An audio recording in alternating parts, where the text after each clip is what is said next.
What's good, Ohio? So I got some news, obviously coming out of the state house, coming from the top dogs in the state, and we knew this was going to happen.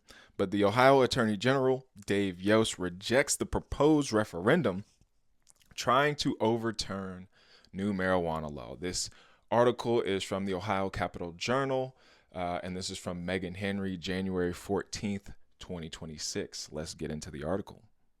The Ohio Attorney General Dave Yost rejected summary language Tuesday for a proposed referendum that would overturn a law that will change Ohio's voter-passed recreational marijuana law and ban intoxicating hemp products.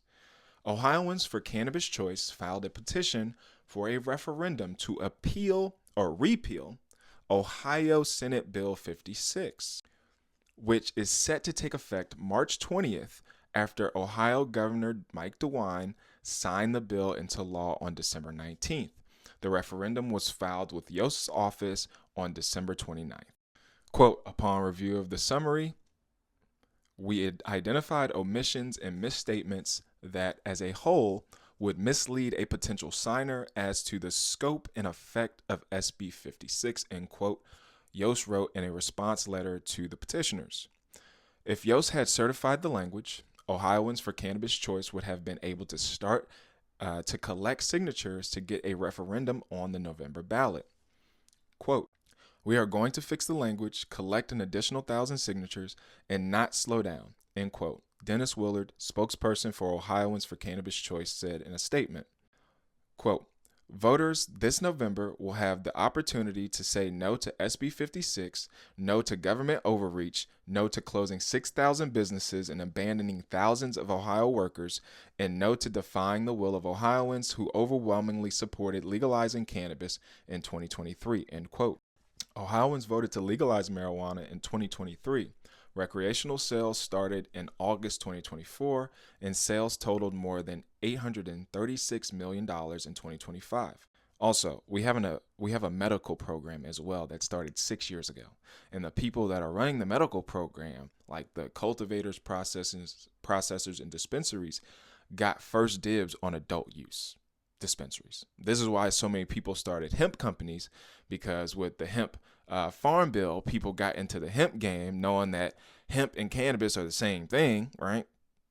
So they start selling THCA, they start selling Delta 8, Delta 9, and that's why the whole system is defunct. But, you had a lot of these big money corporations, with tons of cash that got to get into the cannabis industry, leaving, people like you and I, average people, average citizens, people that have been harmed by the war on drugs, out of the game. But what the loophole in the federal hemp bill allowed was for people to start selling hemp. Obviously, hemp is a industrial crop. So hemp can turn into a bunch of different processes, right? And things. And that's what the big scale is. But a lot of people, again, people want weed, right? People need medicine. People need money. So an easy entrance point into the cannabis game was through hemp and CBD. So this is also why the states are following what they're doing. This is also why the federal government's doing what it's doing to close the loopholes. So, quote, Republicans know Ohioans are ready to hold them accountable for rewriting Issue 2. So instead of letting voters decide, they delay and distract to try to prevent the referendum altogether, end quote. Ohio House Minority Leader Danny Isaacson, Democrat from Cincinnati, said in a statement. The new law will reduce the THC levels in adult use marijuana extracts from a maximum of 90% down to a maximum of 70%, cap THC levels in adult use flower to 35%, and prohibit smoking in most public places, including your car. It prohibits possessing marijuana in anything outside of its original packaging and criminalizes bringing legal marijuana from another state back to Ohio. SB 56 also requires drivers to store marijuana in the trunk of their cars while driving. The Ohio Cannabis Coalition condemns the referendum efforts. Quote, our members built and passed legalization in Ohio, and this referendum has nothing to do with protecting that victory, end quote.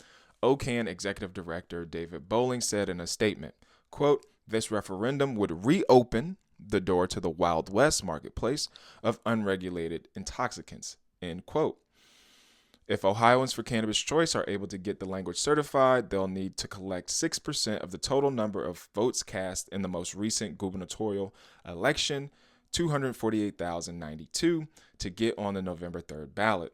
The group will also need 3% of the individual counties' gubernatorial turnout in 44 of Ohio's 88 counties. Organizers will have 90 days from the date the governor filed the law with the secretary to collect the required signatures. The last referendum that passed in Ohio was when voters overturned an anti-collective bargaining law in 2011. Let me know what you guys think in the comments.